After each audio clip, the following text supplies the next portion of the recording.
이왕 왔으니 은혜 받읍시다. 은혜를 받으려면 마음이 열려야 돼요. 내 마음이 열리려면 어떤 분은 막 걱정이 있고 집에 뭐 이렇게 두고 온 생각, 뭐 직장에 여러 가지 생각이 나서 이 마음이 잘 안 열려요. 마음이 열리려면 방법이 있어요. 입을 열어야 돼요. 그래서 찬양을 하는 거예요. 이 마음하고 입이 같이 연결이 돼 있어요. 입을 자꾸 열고 아멘을 하고 찬양을 하고 말씀에 반응을 하면 마음이 열려요. 마음과 입이 같이 열리면 좋지만, 그런데 마음이 이런 걱정 저런 염려 때문에 안 열릴 때는 의도적으로 의식적으로 입을 여세요. 아멘을 하시고 할렐루야 아멘을 하시면 마음이 열리는 것입니다. 그리고 말씀이 들어가는 거예요. 말씀이 여러분의 심령에 들어가야 기도가 터지는 거예요. 기도는 터지는 거거든요. 자, 이들이 이곳에서 영구히 떠나지 못하도록 하자. 누가 그랬어요? 애굽의 바로 왕이요. 애굽의 바로 왕이 애굽에 있는 이스라엘 자손들이 그 땅을 벗어나지 못하도록, 떠나지 않도록 두 가지 전략을 세웠다고 그랬어요. 죽도록 이 일을 시키는 거예요. 죽도록 일을 시켜요. 그리고 강제적으로 산화제한을 시켜요. 산에 아이가 태어나면 전부 강에 집어 던지고 여자아이가 태어나면 살려두라는 거예요. 노동력으로 사용하겠다는 것이죠.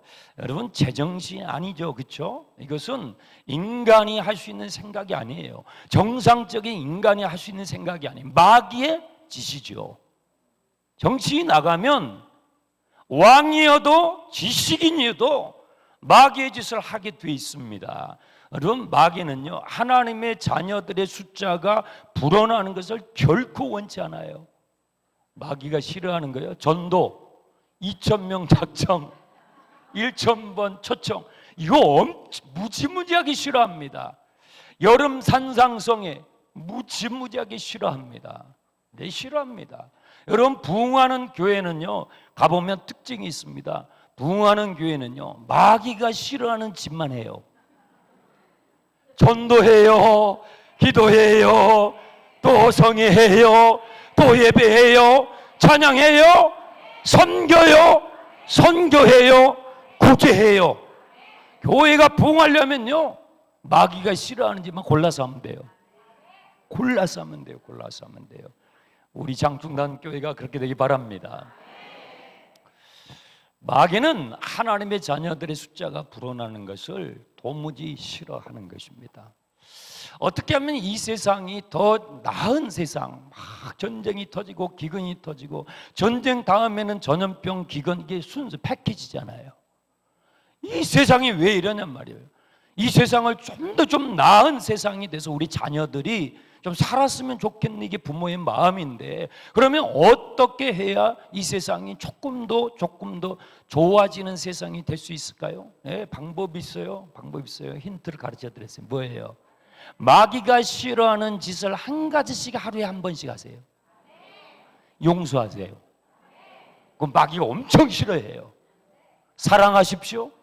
하나 되십시오. 품어주십시오. 용납하십시오. 섬기십시오. 베푸십시오.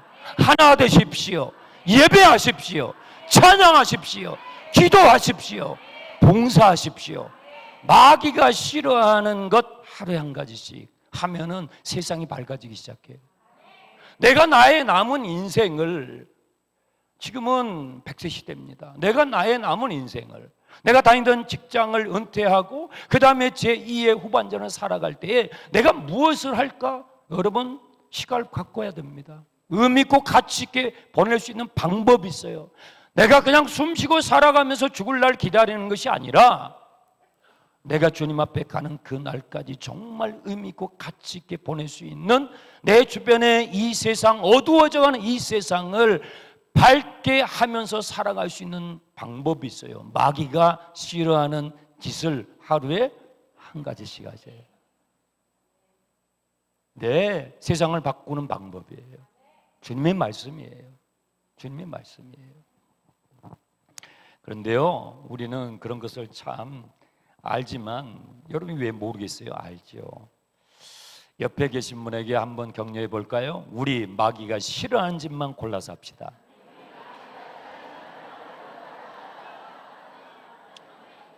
내일 또 옵시다. 지금 벌써 오늘 한번 이렇게 좀 마음 먹고 오신 분도 계실지 몰라요. 그건 마귀가 좋아하는 짓이에요. 그건 마귀가 좋아하는 짓이에요. 내일 또 오자. 이게 주님이 기뻐하시는, 이게 하나님의 일이 일어나는 거예요. 이번 성에 여러분의 삶에 새 일이 일어나길 축원합니다. 어떻게 이렇게 살벌하고 위태롭고 위험한 상황 가운데서 결혼을 하고 임신을 할 수 있겠어요? 왕이 명령을 했어요. 사내 아이를 낳으면 가리지 않고 가차 없이 죽이라는 거예요. 여러분, 그런 상황에서 결혼하겠어요? 그런 상황에서 임신을 할 수 있어요? 우리나라 계속 출산이 떨어지다가 금년도에 통계청이 발표를 봤더니 세상에 정말 오랜만에 올해 올라갔어요. 81년도인가 하여튼 그때 이후로 처음 올라갔어. 할렐루야. 이게 마귀가 싫어하는 짓을 해야 돼요. 해야 돼요. 그래도 이렇게 살벌하고 위험한 상황 가운데서도요, 꼭 보면은요, 역사는 어떤 사람이 하냐면요, 만들어내냐면 안 가본 길을 가보려고 하는 개척자가 있어요. 그 사람들을 통해서 주님이 새로운 길을 만드시는데, 위험천만한 상황이잖아요. 아기를 낳으면 무조건 날강에 던져야 돼요. 그것 발각되면 온 가족이 다 죽어요. 멀살이에요. 그런 무시무시한 상황에서 누가 결혼을 하고 싶겠냐, 누가 아이를 출산하고 싶겠냐고요. 그런데 그런 중에도 사랑은 계속됩니다. 이 사랑이라는 것은요, 1절 보세요. 1절. 레위 집안 가운데 한 남자가 레위 집안의 한 여자에게 장가 들었어요. 네, 결혼을 했단 말이에요. 이런 분위기에서 결혼을 했어요. 사랑하기로 선택을 하고 사랑하는 사람을 만나서 결혼을 하기로 작정을 했어요. 진짜 대단한 거예요. 아무도 가보지 않는 길을 가보려고 하는 사람들 통해서 주님은 새 일을 행하셔요. 저는 여러분들이 그렇게 되기를 바랍니다. 임신을 하게 됐습니다. 얼마나 불안해요. 사내 아이가 되면 안 돼요. 이 아이가 딸이면 괜찮은데 사내 아이가 되면은 이게 얼마나 가슴 아픈 일입니까? 아이를 출산했는데 2절 보세요. 사내 아이였어요. 게다가 뭐가? 잘생기기까지 했어. 그냥 좀 못생겼으면, 이렇게 저처럼 이렇게 좀 못생겼으면, 그냥 평범하고 무슨 외계인 같이, 그러면 좀 버리면 안 되죠. 하지만 버리더라도 덜 가책이 될 수도 있을 것 같은데 너무 아이돌같이 너무 잘생긴 거예요. 그러니 어떻게 버립니까? 이 아이를 키우기 시작하는 거예요. 이불 속에 집어넣고 벽장 속에 집어넣고 품 속에 품고 이 아이를 양육을 하는데 거의 100일, 석 달 넘어 100일이 가까워지는데 한계에 도달하는 거예요. 아기가 뭘 알아요? 그냥 우는 거예요. 배고프면 우는 거예요. 젖 달라고 밥 달라고 우는 거예요. 아니 이 아기가 애굽 왕을 알겠냐고요. 애굽 왕의 왕명을 알겠어요? 나일강을 알겠어요? 그냥 배고프면 우는 것입니다. 아기니까요. 엄마 아빠가 감당할 수가 없어요. 더 이상 숨길 수가 없어요. 한계에 도달해요. 여러분, 인생에 한계가 있어요. 나의 힘으로 나의 지혜로 할 수 없는 그 한계의 상황이 있어요. 그 한계의 상황이 왔을 때 어떻게 해요? 이 엄마 아빠가 한계의 상황에 도달했어요. 그렇지만 어떻게 자식을 그냥 버릴 수가 있어요? 네, 예전에는요, 가난하고 보릿고개 아세요? 그럴 때 정말 아기를 낳았는데 그때 많이 낳았어요. 또 그거 키울 수가 없어요. 나 먹을 수 있는 것도 없는데 어떻게 이 아기를 키우겠어요? 그래서 포대기에 싸가지고 그 동네 부잣집 대문 앞에다가 놔둔 분들도 있었어요. 살려야 되니까. 지금도 서울의 남곡동이라는 곳이 있습니다. 거기는 그 베이비 박스라는 미니스트리를 하는 교회가 있어요. 어떻게 하다가 태어나지 않았었으면 좋겠는 그런 아이들이 태어난 교구에 그 유기되고 버리고 막 화장실에 버리고 막 그냥 한강변에 버리고 하는 그런 아이들이 우리나라 인구도 줄어가는데 그런 아이들이 버려지는 게 너무 가슴이 아파서 그 자그마한 교회에서 베이비 박스를 만들었어요. 그리고 거기다가 표딱지를 붙여놨어요. 아이 버리지 마세요. 여기에 담아 놓으시면 우리가 잘 거둘게요. 지금도 그걸 합니다. 그런 게 교회예요. 그런 일을 해야 하는 거예요. 마귀가 싫어하는 짓을 해야 되는 거예요. 그래서 세상이 밝아지는 거예요. 아이를 그냥 버릴 수가 없어서 베이비 박스를 만드는 거예요. 이 엄마 아빠도 갈대를 꺾어다가 그 갈대로 박스를 상자를 만드는 거예요. 상자를. 여러분 기도가 절로 나오지 않겠습니까? 하나님 내가 할 수 있는 거 다 했습니다. 내 한계입니다. 그렇죠? 다 죽을 수는 없으니까. 다 죽을 수는 없잖아요. 이 아이의 생명이 귀하지만 우리 가족이 다 죽을 수는 없으니까. 그러나 그냥 버릴 수는 없으니 강에다가 띄우는 거예요. 몇 시간이라도 몇 분이라도 살려보겠다라고 그렇게 하는 거예요. 갈대로 상자를 만들어요. 역정을 발라요. 송진을 발라요. 얼마나 기도가 나오겠어요. 얼마나 눈물이 나오겠어요. 얼마나 기가 막히겠어요. 내가 낳은 자식인데 내가 키우지 못하고 그 아이를 상자에 넣어서 흐르는 강가에다가 띄워야 하는데 얼마나 기가 막히겠어요. 이 갈대 상자라는 이 단어는 창세기에서 우리가 이미 살펴봤던 창세기에서 한번 나왔었어요. 어디에 나왔어요? 방주, 노아의 방주. 노아의 방주라는 그 단어와 여기 출애굽기 2장의 갈대 상자라는 이 단어, 히브리어 단어가 동일한 단어예요. 테바라는 단어예요.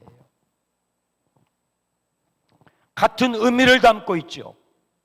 그 홍수의 그 죽음의 홍수 가운데 노아의 방주 안에 노아의 가족들이 들어갔어요. 거기는 상자와 같아요.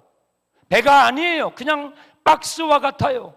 비만 들어가지 않은 박스예요. 거기는 아무런 동력이 없어요. 돛대도 다룰 수 없고 키도 없어요. 운전대가 없어요. 선장도 없어요. 그냥 박스와 같은 거예요. 바로 그런 모양의 갈대 상자, 거기에 이 아기가 들어가는 거예요. 엄마 아빠가 그 상자를 만들고 거기에 아기를 담아서 나일 강가로 데리고 가요. 그리고 그 강가 기슭에 띄울 때에 그 마음에 어떤 기도가 있었을 것 같아요? 여러분 같으면 어떤 기도를 했을 것 같습니까? 따라서 해보세요. 하나님, 저는 여기까지네요. 주님이 우리 아이의 선장이 되어주세요. 키우는 거예요. 모든 부모들은 그렇게 합니다. 어느 순간에 부모의 손을 자식들은 벗어나게 돼 있어요. 부모의 한계점이 오죠. 그러면 마음으로 상자를 만들죠. 우리는 언젠가는 떠나보내야지. 그냥 떠날 수는 없으니까, 그냥 보낼 수는 없으니까 상자를 만들죠. 우리가 할 수 있는 것이니까 거기에 담아서 띄워보내는 거예요. 어디로 흘러갈지, 어디로 둥둥둥둥 떠서 이 상자가 담겨있는 이 아이가 어디로 갈지 몰라요. 가서 뒤집어질지 어떻게 될지 몰라요. 마음 졸이면서 기도하는 거예요. 하나님, 내가 할 수 있는 게 여기까지. 내가 할 수 있는 것은 여기까지예요. 하나님이 인도해 주세요. 하나님이 내 자식들의 가는 길을, 하나님이 내 가정의 길을 하나님이 인도해 주세요. 하나님이 내 인생의 길을 인도해 주세요. 이것이 이 엄마 아빠의 기도였어요. 그리고 이 둥둥 이 상자가 또 내려가는데 이 아이의 누이가 있어요. 일남일녀가 먼저 태어났어요. 그 누이의 이름이 미리암이라고 그래요. 미리암이 그 누이가 자기 동생을 태우고 있는 그 상자가 어떻게 흘러가는지 그래서 망을 보는 거예요. 망을 보는 거예요. 어떻게 악어가 삼킬지 하마가 삼킬지 어떻게 될지 몰라. 마음을 조이면서 먼 발치에서 바라보는 거예요. 그런데 마침 하필이면 그때 누가요? 5절 애굽 바로 왕의 딸 공주죠. 공주 마마가 시녀몇을 데리고 나일 강가에 뭐하러? 목욕을. 이 18금분이 됐어요. 지금 미성년자 관람 불가가 됐어요. 이 목욕을 하러 온 거예요. 아니 왕궁에 좋은 샤워 시설이 있을 거 아니에요. 기가 막힌 욕실이 있을 거 아니에요. 궁궐에, 그렇죠? 공주인데, 왕의 딸인데, 그런데 왜 그런 기가 막히게 좋은 욕실을 놔두고 하필이면 그날 그때, 어저께도 아니고 내일도 아니고 왜 하필이면 그날 그때, 그때 시녀몇을 거느리고 목욕을 하러 오는 거예요. 목욕도 아무 데나 할 수 없잖아요. 그래도 지체 높은 공주인데 그래서 적당한 장소를 잡고 이제 목욕을 준비를 하고 있는데 저 먼지 둥둥둥둥 떠가던 갈대상자가 보세요. 저만큼 떠내려가던 갈대상자가 시안에 싹 커브를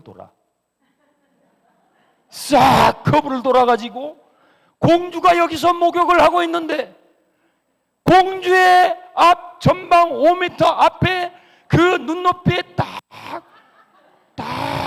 딱 서는 거예요. 아니 이렇게 싹 커브로 돌아가지고 저쪽으로 가던 그 갈대상자가 뭐가 쓰였는지 돌아가지고 공주가 목욕하고 있는 바로 앞에 눈높이에 딱 서는 거예요. 성경이 거기 보시면요, 공주가 그 상자를 봤다고 돼 있어요. 하필이면 공주가 봤어요. 만약에 장상궁이 봤으면, 제가 장씨여서 장상궁이라 한 거예요.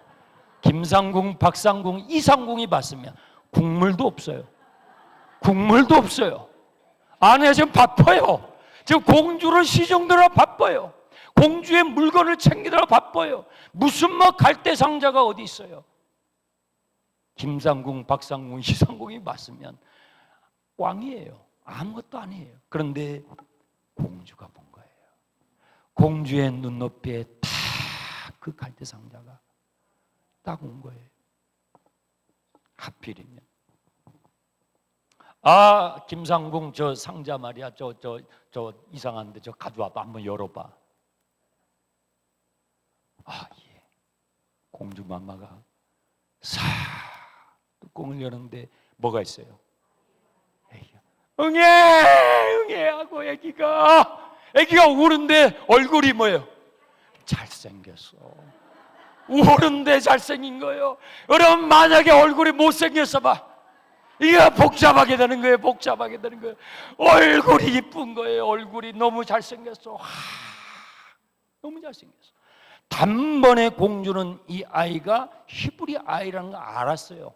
여러분 애굽 아이를 버릴 사람이 이 당시 없단 말이에요. 아버지의 명령, 왕이 명령을 내린 것을 공주가 왜 몰랐겠어요? 당연히 알죠. 아버지의 그 상황이 너무 무서워서 이 아이 틀림없이 히브리 아이구나. 그러면 히브리 아이라면 아버지가 왕이니까 왕의 명을 공주가 어기면 안 되잖아요. 그러면 바로 뚜껑을 덮어야지. 바로 뚜껑을 덮고 김상궁 원위치. 이렇게 해야 돼. 이게 정상이 이게 정상인데 아기가 하고 우는데 얼굴이 잘생겼어요. 얼굴이 잘생겼어요. 히브리 아이인데 얼굴이 기가 막히게 잘생겼어요.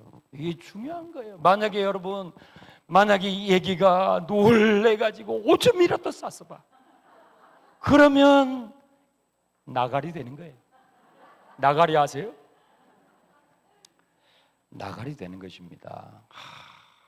공주는요, 단번에 히브리 아기인 줄 알았어요.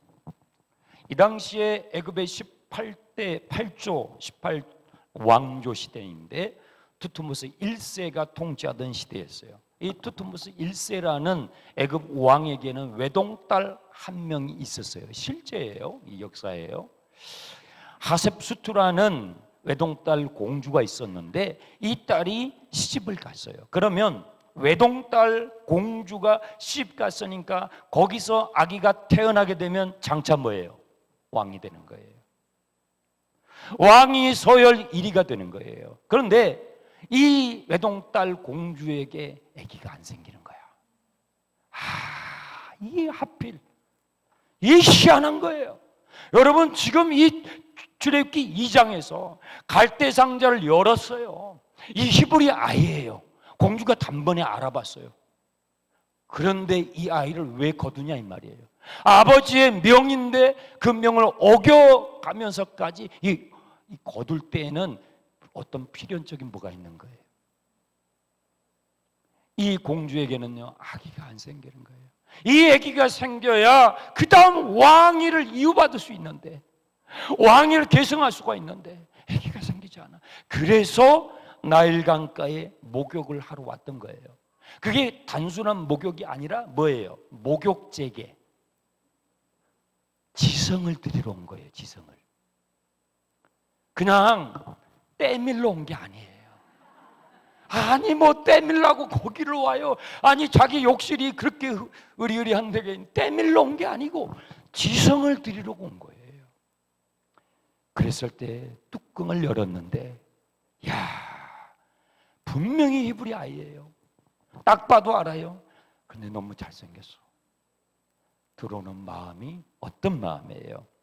6절 어떤 마음? 그가 그를 보니 불쌍한 마음. 불쌍한 마음.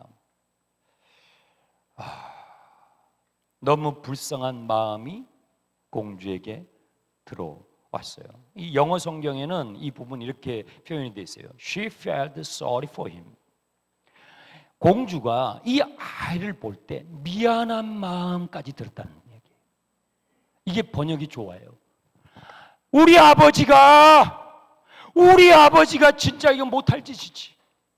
인간이잖아요. 인간이 이러면 안 된다는 거 알잖아요.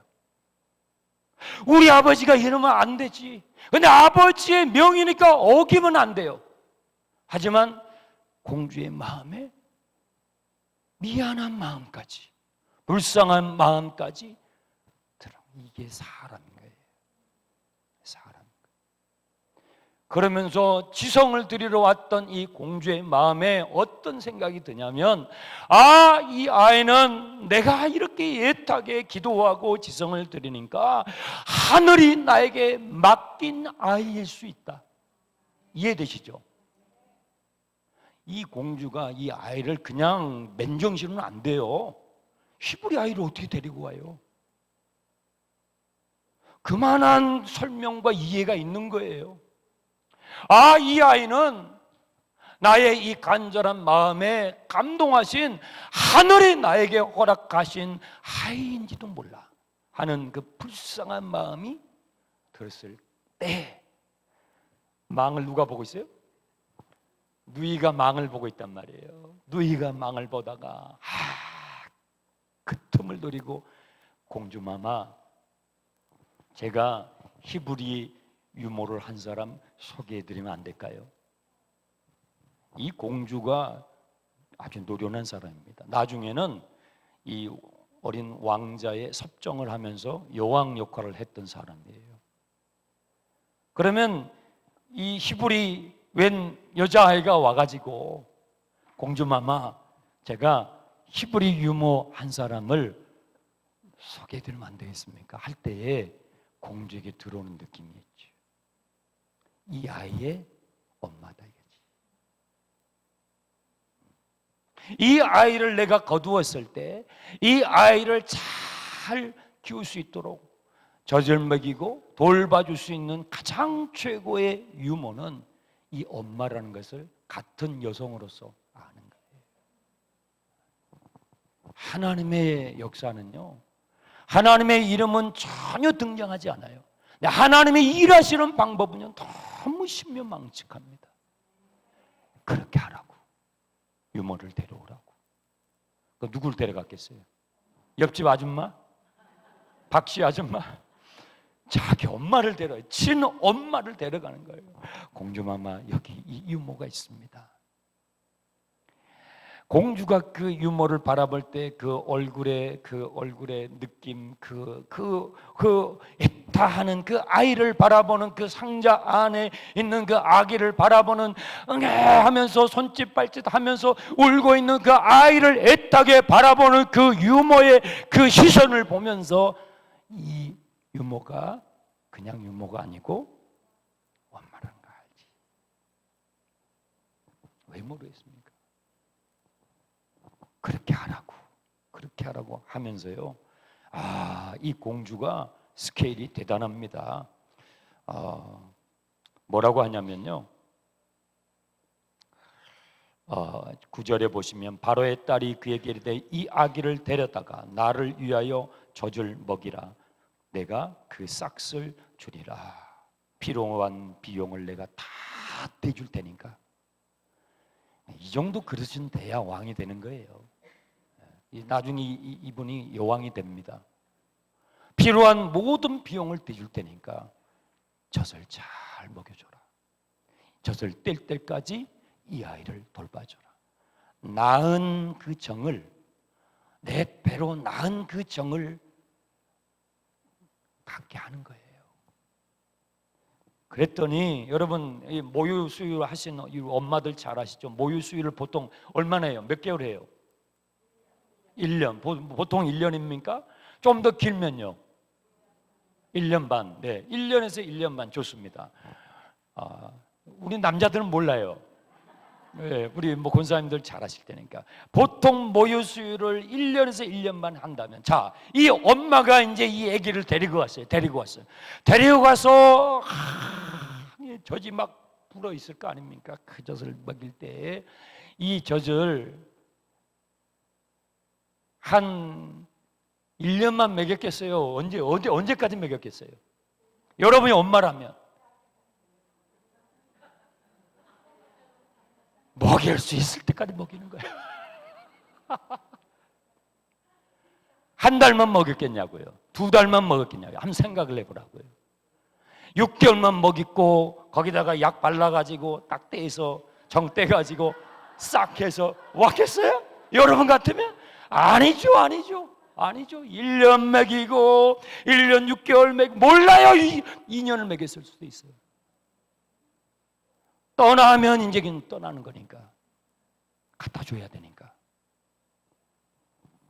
젖을 뗄 때가 되었습니다.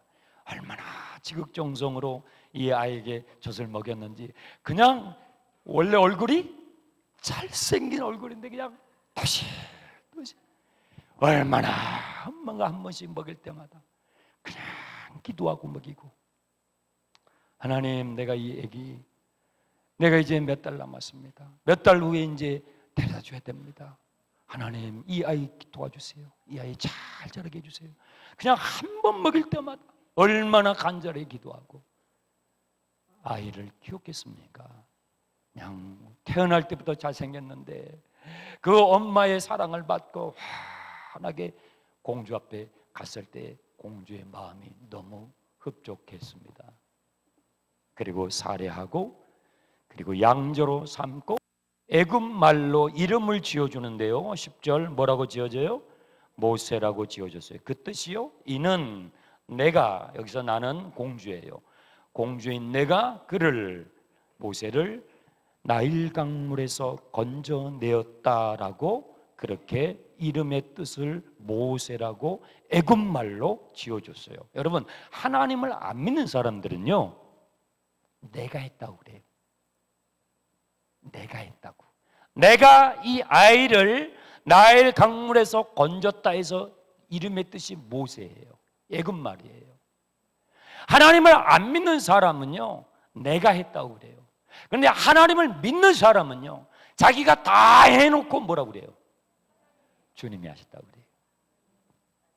하나님을 안 믿는 사람들은요, 지금 이 1절에서부터 10절 사이에 일어나는 하필이면 그날, 하필이면 그 시간에, 하필이면 공주가 그 자리에서 자리를 잡고 옷을 벗고 목욕을 하고 있는데, 하필이면 저기로 가던 갈대상자가 커브를 돌아가지고 딱 그 눈높이에 전방 5m 앞에 떨어지는 거예요. 이럴 때에 하나님을 안 믿는 사람들은요, 이럴 때 뭐라고 말해요? 우연이라고 그래요. 우연이다. 하나님 믿는 사람은요, 우연이 아니다. 하나님의 섭리. 완전히 해석의 시각이 다른 거예요. 여러분, 신앙이라는 것은 뭐냐? 하나님을 믿게 되면 뭐가 바뀌냐? 내 삶을 해석하는 능력이 바뀌는 거예요. 내 삶을 해석하는 방식이 바뀌기 시작하는 거예요. 하나님을 몰랐을 때는 내가 했다는 거예요. 나 중심성. 이게 죄의 핵심이에요. 나 중심성. 내가 했다는 거예요. 하나님이 있어야 할 그 자리에 내가 있는 거예요. 내가 했어. 그런데 하나님을 알게 되면, 하나님을 믿게 되면, 신앙을 갖게 되면 뭐가 달라지느냐? 굉장히 중요한 변화가 와요. 하나님이 하셨어. 이렇게 된 것은 하나님이 하신 일이야. 이거 엄청난 차이예요. 여러분, 나 중심성으로 살아갈 것인가, 하나님의 중심성으로 살아갈 것인가, 그게 회개예요. 그것이 거듭남이에요. 내가 주인 되는 나 중심성으로, 이건 내가 했어, 내 인생의 시작과 끝은 나야, 내가 한 거야 하고 내가 했다고 살아가면요, 결국은요 허무한 거예요. 허무해요. 그런데 하나님이 하셨다고 하면은 고난 가운데서도 감사가 있고, 시련 가운데서도 은혜가 있고, 하나님이 하셨다. 엄청난 삶의 변화를 가져오기 시작하는 거예요. 저는요, 오늘 오신 여러분의 삶 가운데 하나님 중심성의 신앙의 길을 축원합니다. 이 모세의 이름은요, 예언적인 이름이 됩니다. 모세의 경험이 장차 출애굽하게 될 이스라엘 자손들의 경험이 돼요. 자, 이 부분은 이제 말씀의 이제 결론 부분입니다. 잘 들어보세요. 여러분, 지금 모세는 자기 이름이 왜 모세가 됐는지 몰라요. 몰라요. 내가 지금 며칠 사이에 국비 장학생이 됐어요. 이건 완전히 국비 장학생이에요. 엄마 젖을 먹는데 국가에서 돈이 나와. 이건 뭐 기가 막힌 인생 아닙니까? 이런 걸 두고 국비 장학생이죠. 네. 이 모세는 자기 이름이 왜 모세인지, 내가 왜 이렇게 갑자기 왕자 대접을 받게 됐는지 전혀 알 수 없습니다. 전혀 알 수 없습니다. 그런데 이 애굽의 물에서 건짐을 받은 모세를 통해서 하나님께서 애굽에서 종살이하는 이스라엘 백성들을 건져내셔요. 모세의 경험이 이스라엘 백성들의 경험이 돼요. 저는 여러분의 경험이 누군가를 위한 경험이 되길 축원합니다. 지금 여러분이 겪고 있는 아픔이 자식을 상자에 담아서 강가에 뛰어보내야 돼요. 얼마나 아프냐고요. 얼마나 기가 막힌 고통이냐고요. 오늘 여러분의 이해할 수 없는 여러분의 삶의 고통이 누군가를 살리고 누군가를 구원해내는 하나님의 구원의 방법이 되기를 축원합니다. 모세의 경험이 자기도 모르는 경험이에요. 자기도 내 이름이 왜 모세가 되는지도 몰라요. 내가 왜 태어나가지고 국비장학생이 되는지도 몰라요. 이해할 수 없는 나의 경험이 누군가를 살리기 위한, 누군가를 구원해내기 위한 하나님의 놀라운 방법이라는 거예요. 오늘 여러분이 경험하고 있는 것은 무엇입니까? 오늘 산상에 올라올 때에 여러분이 지금 겪고 있는 아픔은 무엇입니까? 옆에 있는 사람, 앞에 뒤에 있는 사람에게 말할 수 없는 지금 여러분만의 그 아픔은 무엇입니까? 이해할 수 없는 그 아픔은 왜 있는 것입니까? 여러분의 그 아픔은요, 누군가를 위한 아픔이라는 거예요. 누군가를 위한 아픔. 제가요, 여러분, 제가 이 자리에 서서 여러분 앞에서 지금 설교를 한다는 것은 이건 정말 코미디예요. 제가 거기 앉고 여러분이 설교를 하셔야 돼요. 여러분이 저보다 인생을 사셨으면 훨씬 더 사셨고, 그렇잖아요. 여러분이 장충단 교회를 사랑하시면 저보다 몇 배는 더 사랑하실 거고, 그렇잖아요. 네. 아멘 하시잖아요.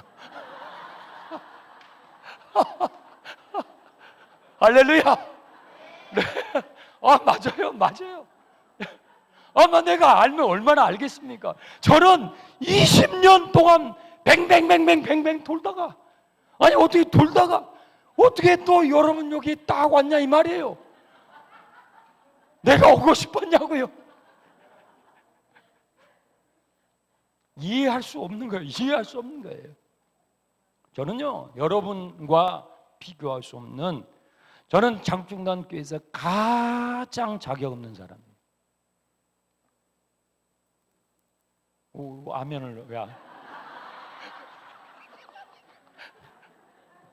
저는 가장 자격이 없어요. 아는 것도 없고 잘하는 것도 없고, 지금 1년 5개월 보셨잖아요. 난 잘하는 것도 없고 아는 것도 없어요. 가장 자격이 없는 사람이에요. 저는요, 여러분이 애굽 왕실의 공주라고 한다면 저는요, 갈대 상자에 담겨져 있는 비루한 히브리의 아기와 같아요. 제가 여러분보다 학식이 더 많습니까? 제가 여러분보다 사회적인 경험이 많습니까? 없어요. 그런데 이상하죠. 제가 지금 여기 서서 지금 설교를 하고 있고 여러분 설교를 듣고 있잖아요. 왜 그런 줄 아세요? 제가 이 말씀을 묵상하면서 주님, 이상합니다. 이 지금 바뀌었습니다. 왜 이렇게 이런 현상이 일어났습니까? 저의 경험이요, 저의 경험이 여러분의 경험이 돼요. 제가 겪었던 아픔이 여러분의 아픔을 어떤 때에 여러분에게 위로가 돼요. 모세가 겪은 그 아픔이, 모세가 겪었던 그 태어나자마자 갈대 상자에 담겨져서 아이는요, 무의식적으로 불안해한대요. 엄마의 손길을 떠나는 순간 아이는 무의식적으로 불안하기 시작한대요. 그 모세의 그 불안함과 그 모세의 그 두려움과 그 모든 것이 애굽에서 종살이하는 이스라엘 백성들을 살리시는 하나님의 구원의 방법이 되는 거예요. 오늘 여러분의 아픔은 누군가를 위한 아픔이에요. 오늘 여러분이 겪고 있는 그 경험은 여러분 자신의 경험으로 끝내기 위한 것이 아니라 하나님께서 여러분의 그 경험을 통해서 누군가를 살리시기 위한 하나님의 계획인 줄 믿으시기를 축원합니다.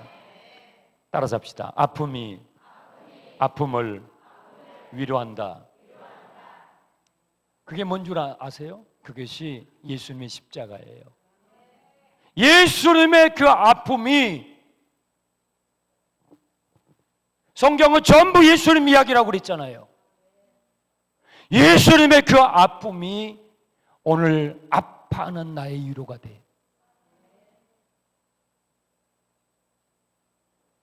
예수님의 그 고통이 오늘 이 땅 가운데서 이해할 수 없는 고통 속에서 오늘 하루하루를 살아가는 저와 여러분의 위로가 돼요. 이 하나님의 방법이에요.